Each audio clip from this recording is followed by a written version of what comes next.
I wasn't representing anybody except for me and doing good.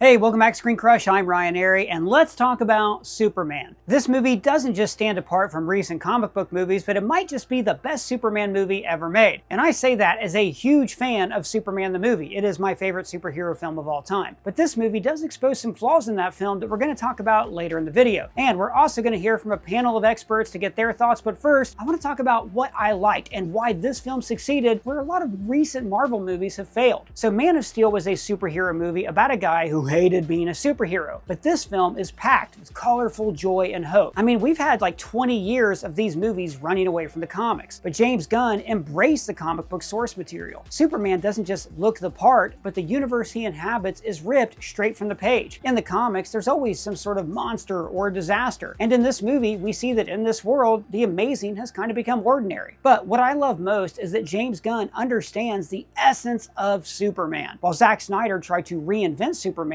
Gunn embraces him. This version of Superman struggles to find his place in the world, but the core lesson for him in this movie is that he has to embrace his flaws because those flaws make him human. It also does a great job of implying a shared universe and making me want more, but without throwing Easter eggs at my head the entire time. For instance, there's no walk down a corridor to tease new villains like we saw in Amazing Spider-Man 2, or an annoying post-credits tag from a huge celebrity who we may never see again. Like, I want to see the next DCU movie because this universe is really fun, and this goes back to James Gunn's philosophy that script writing should come first. So this has been a huge problem with Marvel movies. Ever since Iron Man, they started filming a lot of their movies without finished screenplays. Instead, the visual effects team gets started first and then the screenplay is finished later on. Now, this does give VFX artists time to finish their effects, but oftentimes it also means that Marvel had to tack on extensive, expensive reshoots to fix all of their script problems. So this is how we got the sloppy CGI of Quantumania. Like, a visual effects artist on that film told me that they were changing the screenplay every day. Or think about the finale of Shang-Chi and how that personal father-son story became a big fight with the dragon. I mean, they already started working on the big dragon fight, so they had to keep it in, right? I'm guessing. It could just be me not liking the big dragon fight. But for this new DCU, Gunn is learning from Marvel's mistakes. They are always going to be doing the script first. For instance, we're getting a Supergirl movie before the Batman movie because Supergirl had a script that was ready to shoot. Or when James Gunn announced the slate of this first phase of the DCU, he didn't mention a Clayface movie. But when the genius Mike Flanagan pitched him a great idea, Gunn gave it the green light. Hey, by the way, person, you're looking pretty trim these days. Thanks, man. That actually means a lot because the other day I had a real health wake-up call, so I started back at the gym. I've been counting calories and I've lost like 9 pounds, mostly all belly fat. But I will say that when I started back, I way overdid it, and the next day I felt terrible, like I was hungover. And I'm not making this up. This is right when I was contacted by an electrolyte drink company called Element. They're the sponsor of this video. It turns out my electrolyte deficiency caused headaches, brain fog, and cramps, but I didn't want to drink those sugary electrolyte drinks at the store. Instead, Element is a zero sugar electrolyte drink mix. What's so special about it? Well, you're not going to believe this, but the answer is salt. See, there is a growing body of research that reveals that optimal health outcomes occur with a sodium level that's actually at 2 to 3 times the government recommendations. Like, I was dubious until I tried it, and now every single time I work out, I add a packet of Element into my water. And then the next day, I feel great. Each serving gives you a meaningful dose of electrolytes that I just didn't get from water alone, with 100 milligrams of sodium, 200 milligrams of potassium, and 60 milligrams of magnesium. And it tastes a lot better than taking a bunch of supplements. Element is used by professional athletes, Navy SEALs, Marines, and is the exclusive hydration partner of Mark Divine's SEAL Fit programs, which trains future Navy SEALs. But it's also great for everyday health. Look, guys, I'm not exactly a gym rat, so I'm grateful that I have Element to help me through my workouts without ruining my next day. I was also surprised at how good it tastes. My favorite flavor is raspberry salt, but they have a wide variety to pick from. In fact, right now, new and returning customers who click on our link below will get a free sample pack with every Element purchase. And for a limited time, they are doubling down on the most popular flavors. These same packs will include 2 packs of citrus salt, raspberry salt, watermelon salt, and orange salt. Now, this is available exclusively through our deal by clicking our link below. Element also has a risk-free and money-back guarantee. So, if you don't like it, give it to a friend and they will give your money back. But I'm telling you, it worked great for me. So to get our exclusive deal, go to drinklmnt.com/ScreenCrush or click the link below to get a free sample pack with any purchase. Now, back to what I was saying. So wait, why doesn't Marvel just make good movies with finished scripts? Well, it's because of money and corporate interference. I mean, they set up this huge release schedule with TV shows and movies that are all meant to set each other up and cross over with each other. So if maybe one isn't ready and it gets delayed, it means massive changes or more delays for movies that actually will be finished. For instance, America Chavez was supposed to be in Spider-Man No Way Home, but after Multiverse of Madness was delayed because of COVID, they then had to give Ned magic portal powers so he could fill America Chavez's role. I also think that James Gunn is also going to attract a higher caliber of writers and directors this way. Like I already mentioned Mike Flanagan, but I bet there are a ton of great talented people out there who have pitched Marvel ideas, but they were turned away because they didn't fit with the house style. Now for the DCU, they might say yes to those kind of projects, but they would make them an Elseworld story like the Batman. Now, like I said, this movie made me want to take a look back at my favorite superhero film, Superman the movie. Now, I still have a lot of personal affection for that film, and I think it's the most important comic book movie of all time because frankly, it set the template for all others. But is it the best comic book film? Let's find out. And I am joined here by a panel of experts. We have ScreenCrush Editor-in-Chief Matt Singer, Colton Ogburn, the guy who's trapped in our TV and doesn't know it, so please don't tell him, and of course, Cameron Caskey, the intern that we fire in every single video. Look, we're all comic book fans. We've all seen Superman, and I want to get your thoughts and then find out, hey, where does this rank in the canon of Superman films, and why did you think it worked so well? Cameron, you are the biggest DC fan I know. You've been a huge fan of this character since you were born, basically. Tell me you liked the movie. I mean, it was so good. It was the perfect movie for our times. I think that's what made Superman stand out in a way that maybe other iterations hadn't before, or in a way that other superheroes haven't recently, is that Superman is so the hero for our time right now. Things have gotten so terribly cynical that the idea that there's a superhero who exists to stand against that, to say that optimism and hope are not foolish, they're actually virtuous, is really cool. And it was just done so well. I mean, David Corenswet's Superman is, in my opinion, the best depiction of the character I've seen since the Justice League Unlimited episode, where Superman had that dream Krypton world that got terribly torn away from him. It was this... Was that really, what do you get for the man who has everything? For the Man Who Has Everything, which is based on a famous and great Superman comic book as well. It was a very exuberant, lively, effervescent depiction of the character who had a mixture of childish wonder to him, but not in like a Star-Lord man-child way, more in like I'm an optimistic person who sees the best in the world, and you understand that even more when you meet Ma and Pa and you see the goodness in them. But Corenswet was an unbelievable choice for the character. I called it years ago, by the way, when I watched him in The Politician on Netflix. But Rachel Brosnahan was so freaking good. She was so formidable, and she chewed up the screen when she was there. I wish we had gotten more of her. That was the first thing. That was the only thing I had resembling a bad feeling about the movie. Was I was like, I could have handled another 20 minutes of Lois Lane and the Daily Planet. But really, just from top to bottom, it is unapologetically Superman. It is unapologetically comic book. It's one of the comic bookiest movies I've ever seen, including the Raimi films. And it was just, it was a very, very bright light in a dark time that was simultaneously very, very political.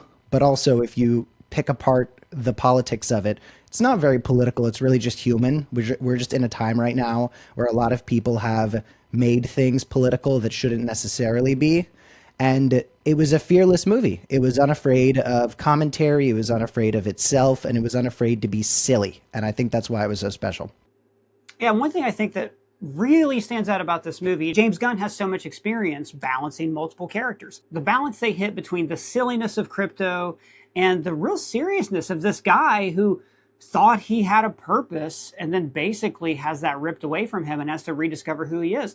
I am amazed that James Gunn can give us those silly comedic moments, but balance that out with real human moments. And the theme of this movie is humanity. What makes us human? Is it our imperfections or our perfections, like Lex Luthor says? Matt, your review's up on ScreenCrush.com, but what are your thoughts?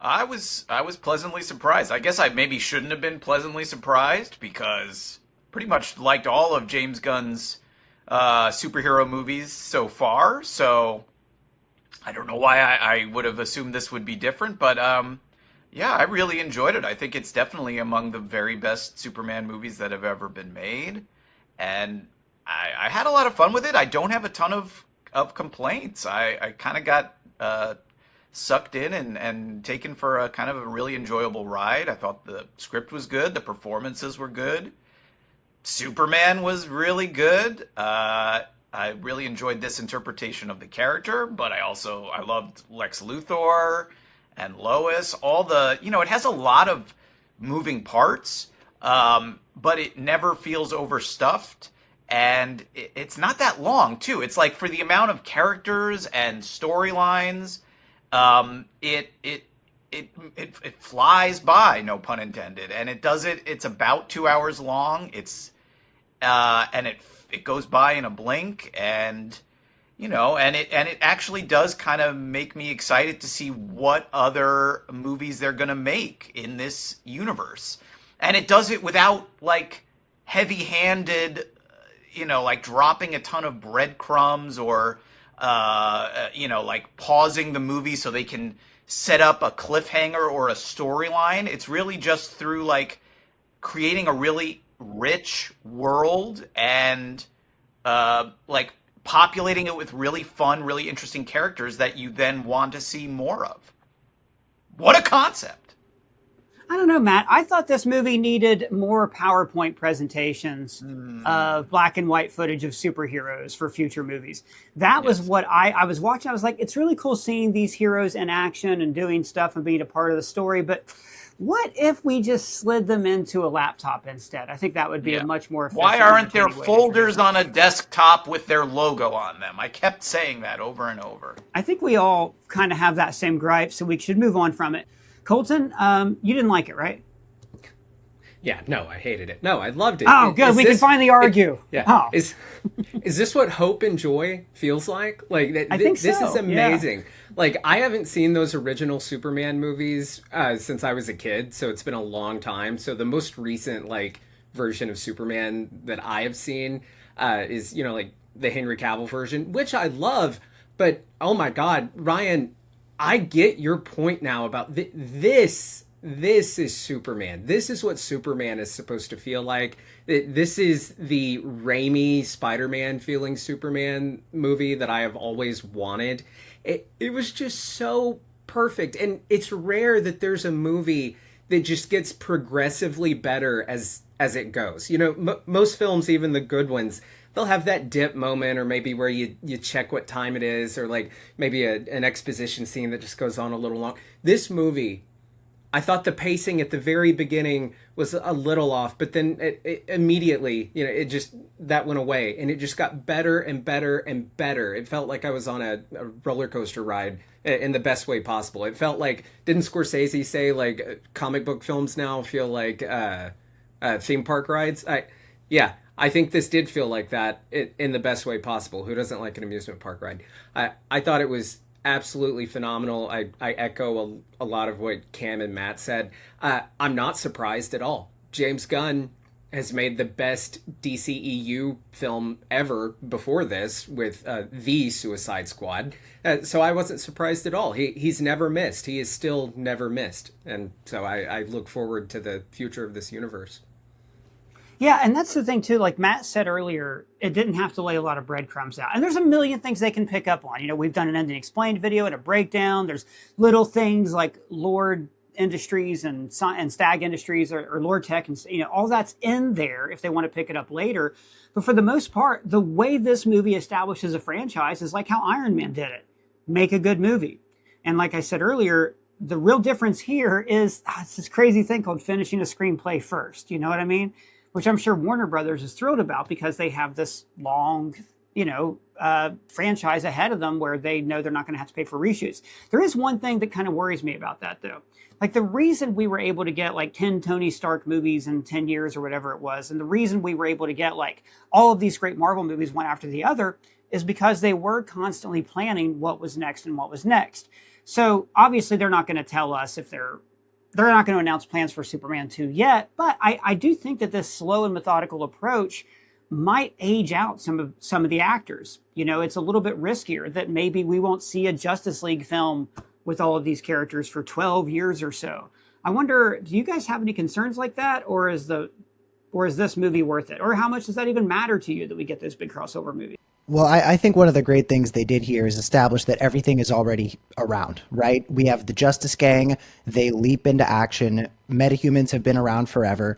So in a way that Marvel had to introduce each character with a contextualization of how they've been here all along, because when Iron Man came out, Iron Man, as far as we knew, was the first extraordinary thing that's happened in this world. So then when Thor, Captain America, and the others come into the scene, you have to kind of go backwards and say, oh, no, Ant-Man was actually here during the 70s, but we didn't know about him. Oh, Captain Marvel was here in the 90s, but nobody knew about it. And no one saw the right now, if they wanted like to make a Justice League movie in 2027, they could just say, oh, the Justice Gang expanded its ranks now that the Hall of Justice is built. Like James really set up a universe that can just sort of plug and play, and I think that that's really exciting. And it goes to show that you really can make a superhero movie in a realized, fully fleshed superhero universe without it getting bogged down. It was one of the first things James said when he announced Green Lantern, Hawkgirl, Mr. Terrific, and Metamorpho, and people were saying, oh my God, this movie is going to be jam-packed with cameos. James said, these aren't cameos. This is just the supporting cast. You know, Oppenheimer had 3 times as many speaking roles, and people loved that. And then you see Superman and you see the Justice Gang, and they are simultaneously part of the story enough that they don't feel like cameos, but they're also not chewing up other people's time. As a matter of fact, you just watch them and say, gee, I wish I had gotten to hang out with them more. And fortunately, we are going to be able to do so, at least with Guy Gardner, as soon as Lanterns. So I think that the key to making this universe something that can really take off once people start to get behind it is that everything is already there. The Hall of Justice is already built. Let's hop right in. Yeah, and with shows, with projects like this, where you have that supporting cast, right? The great thing I think that James Gunn did in the Guardians movies is if he has people who are on the edges, he doesn't try to give them a big arc that requires a lot of scenes. Their arc is essentially, we show up, we're kind of dicks, and then they grow and then learn they don't have to do things politically. They can just go help out people, and they're inspired by Superman. So their story, their arc does tie back to the main theme of the movie, which is Superman and his journey. Matt, what about you? I mean, you're a comics fan just like me. Are you excited for like where this universe goes next, or where would you like to see it go? Yeah, I said before, like, I think one of the things that it does really well is make you want to see more films and TV shows in this world without, like being like, oh, well, this is what has to happen next. Or, it doesn't pin itself down to any specific thing. Characters show up, but they're not left in a position where they're too narrowly drawn into what has to happen next. They can wait for the right or best story idea or best script to happen. If that means there are 1 or 2 less, Superman movies or Justice League movies eventually, ultimately, I mean, if the ones we get are better as a result, that seems, like a pretty obvious, quality over quantity win for me. But if somebody disagrees with that, then to each his own. Like, that's fine. But it doesn't. I'm not worried. Like, oh, we're not. That these characters are going to get too old to make more of these. I think we saw the kind of opposite of that approach the last time there was a DC universe. And to some extent, recently with Marvel, where some of these movies have been kind of going off almost half-cocked, where it's like, we have to have a movie come out in February, or we have to have this movie come out to set up X, Y, or Z, and kind of seen the pitfalls of that approach. Like, it really enjoyed that approach to the material, to the universe in general. And so it almost is less important what the next character is or what the story is, as it is, it's like a proof of concept of a kind of approach that I really liked and resonated with me. And that, more than anything, is exciting. Yeah, well said. And that's the thing. Like, I'm one of these people who, I guess I've just eaten so good over the past 10, 15, 20 years with comic book movies. I just want more. Colton, I want to ask you something. So earlier, we've all agreed. We all like the movie, right? We're all down for the new DCU. But, Matt, you had said to me you think it might be the best Superman movie ever made. And as you guys know, Superman 78 has a really special place in my heart. I remember being a kid and hopping up and down on the couch and watching it. But Colton, you're one of the few people I know, at least in the ScreenCrush realm, who likes Man of Steel.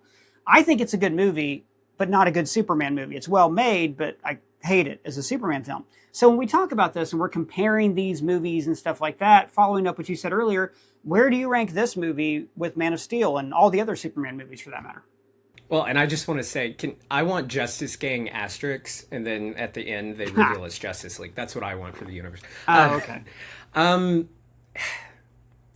It's better than Man of Steel. I think Man of Steel was the right movie for the right time. DC was trying to stand out in a time where the MCU was kind of the bright, type of film that this Superman ended up being.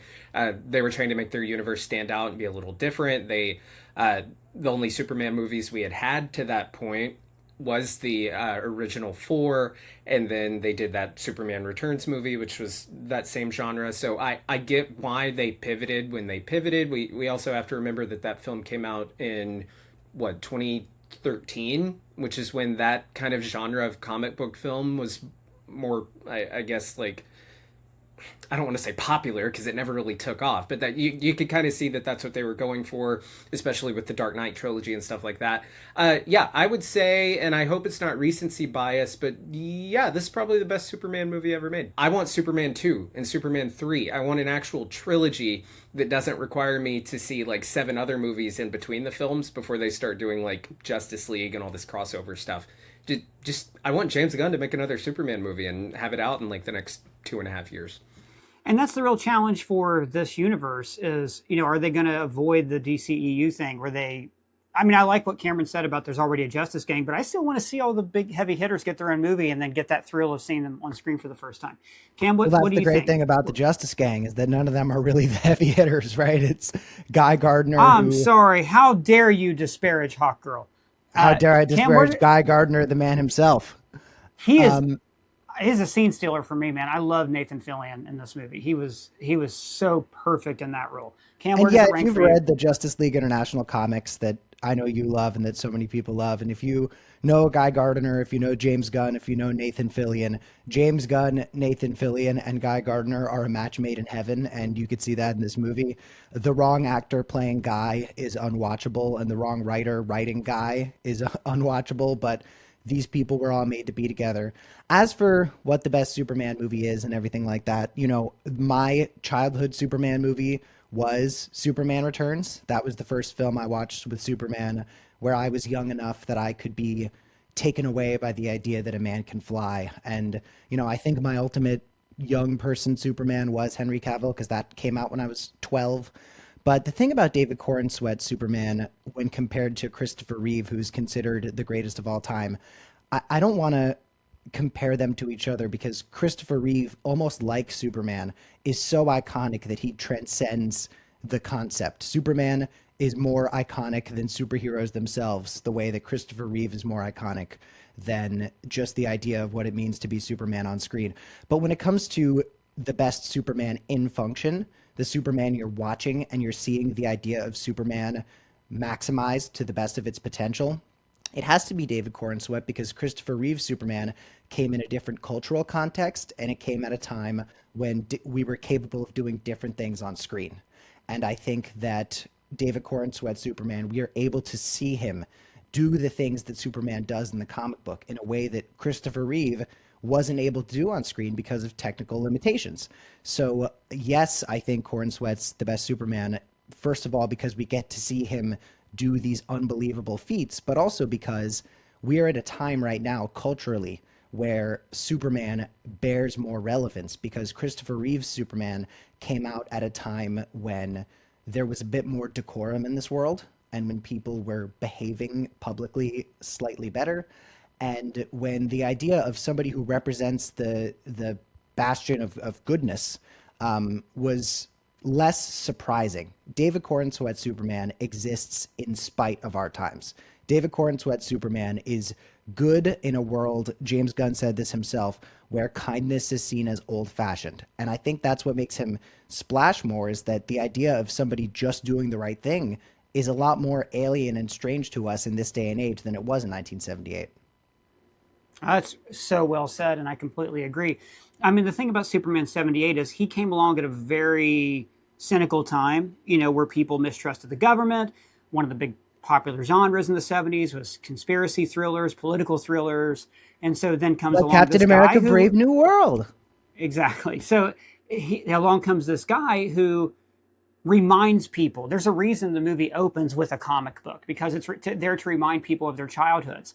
And I saw a lot of people, when trailers for this movie came out, who said, oh, Superman fans are stuck in the 70s. We're not. We're stuck in the 30s, because that movie was made in the 70s, but it's very much a callback to that 1930s New Deal idealism that Superman represented in those early issues. Matt, where would you rank this movie amongst the Superman canon? Well, I definitely would be very confident saying it's the best Superman movie that's been made while I've been alive. I was born in 1980, so, that kind of puts it outside the 78 Superman. I feel like it's hard. I don't really want to call this the best Superman movie ever when I've seen it one time a couple of days ago. When I've seen the 78 Superman so many times and it's kind of stood the test of time for decades, it's sort of unfair to say that right now. But I leave myself open to maybe my opinion not changing, but kind of shifting or evolving in a couple of months or in a couple of years. I think the thing that the 78 Superman has going for it is it has Christopher Reeve, who's just incredible. And, Ryan was saying, he is so incredible. And, yes, like Cameron was saying, that it was a different time in terms of movie making technology, but in some ways that almost makes Christopher Reeve's performance more impressive to me. The famous tagline of the movie about "You will believe a man can fly." It's like part of that was just Christopher Reeve, because the technology wasn't there to do some of the insane, wild things that a computer can do now. Yes, some of the practical effects still look pretty good today, but a lot of it is just the way that he wore the suit, the confidence that he had, the way he walked and moved, and the way that he held his body when he's being yanked around on wires. But and as a pilot, he knew how to bank too. So he would know, because he was used to flying small aircraft. Yeah, as a pilot, he would know how to what? Fly. Christopher Reeve was a pilot, so he knew how to work a small aircraft and how to bank into a turn and things like that. He that's flew so like cool. he was I actually didn't know flying. that. Oh yeah. Sorry, Matt, I cut you off though.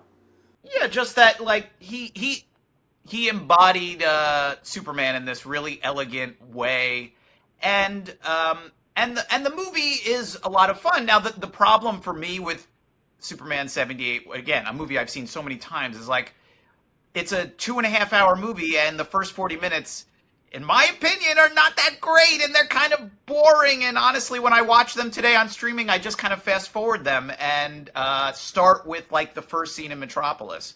Marlon Brando not knowing the name of Superman's planet, and Krypton, and nobody wanting to correct him. Planet Krypton, and all the scenes in Smallville, and Glenn Ford's a great actor as well, but just the guy who's kind of got Christopher Reeve's voice coming out of him, the young guy playing the young Clark Kent, and those scenes I don't think hold up all that great. Christopher Reeve absolutely holds up, and the scenes with him and Lois and flying, and there's very elemental Superman things in the last 90 minutes of the movie.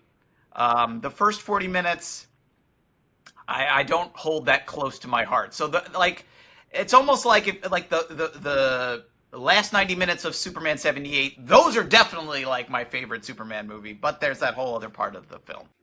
I will admit, the poem that Lois Lane reads that was supposed to be the lyrics of a song that wasn't put on the soundtrack, there's some stuff in there. That moment is more magical without that narration. So as much as I love Superman 78, like you guys said, it is very much a product of its time. And we may look back in 20, 40, 50 years at this movie and say, boy, that was a product of its time. If I'm still alive and they're still making superhero movies when I'm 90, I'll be lucky to have an opinion of them, but you never know. That's the thing. Like, I think you always have to consider things in the cultural context.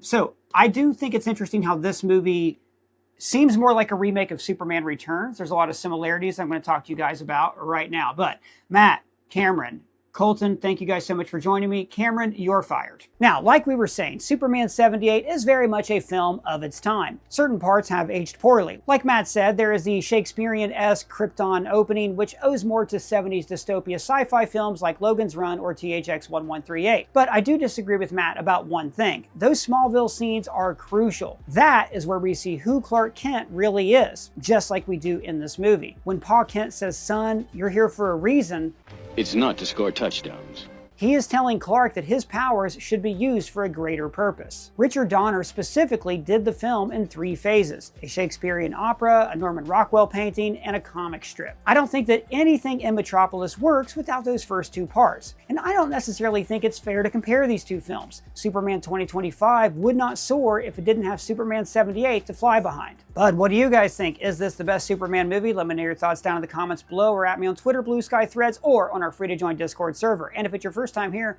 please subscribe, smash that bell for alerts. For ScreenCrush, I'm Ryan Airy.